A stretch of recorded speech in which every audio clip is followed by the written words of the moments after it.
Neuroscience is the brain studying itself. And when we realize that our minds are trapped in this brain, one of the first questions that arises is, why am I conscious? What makes me experience this red as red, this taste as salty? Our brains could have registered that without actually experiencing it. This is the most fascinating question neuroscience can offer us. And also the most boring. Let me tell you why searching for consciousness is boring. In science, when we want to know something, we design hypotheses and test them experimentally. But consciousness offers a new kind of challenge, the easy one and the hard one. The easy one isn't actually that easy.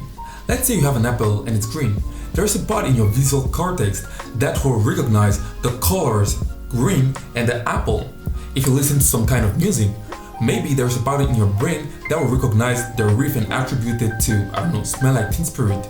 And both of those memories will spark a special event when you were a kid and you were eating an apple while listening to Smell Like Teen Spirit, for whatever reason. Figuring this out is an extremely long and tortuous and sometimes disappointing challenge, but a lot of smart people actively cracking the code. And we will get through it. Probably. But the hard problem, that's a different challenge. How does the brain take all of this information and self-reflect on them? How does it create an abstract experience of a music chill or of the best cookie you've ever had in your goddamn life? Why does it even need that? Why couldn't we, like a machine, do our taxes or study for an exam without feeling conscious of it? That would be great, right? What makes us conscious? Nobody knows. Nobody knows. And worse than that, nobody even knows where to start.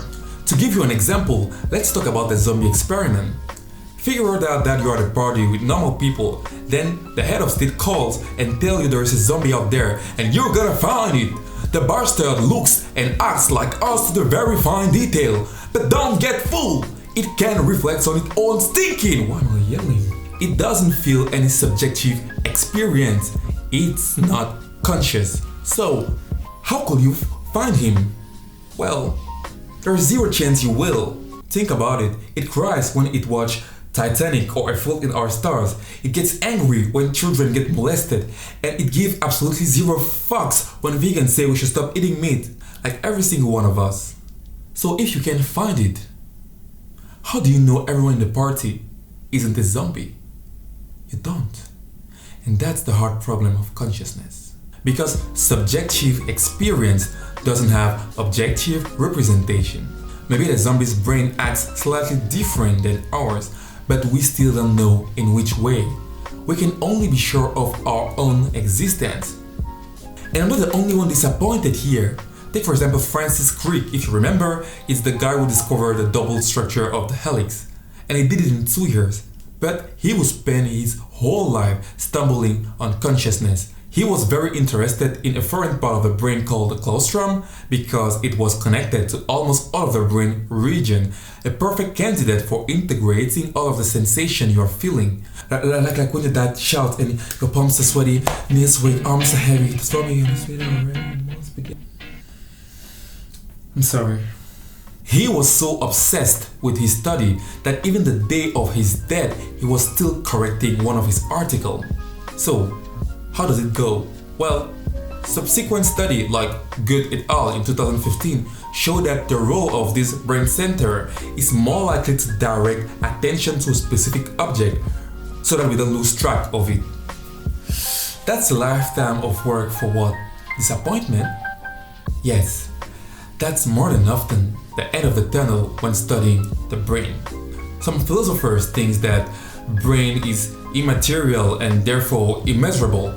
So some others think consciousness arises from quantum mechanism in neurons, but that's very confusing. Most scientists think that it's actually nothing special. Some say it's just an illusion, hallucination of the brain. But in order to figure it out, Eric Kandel, the Nobel Prize winner, says that we will have to change the way we address experiment in science. And unfortunately, this won't happen for a lot of years. Maybe we will realize that consciousness isn't something we can comprehend.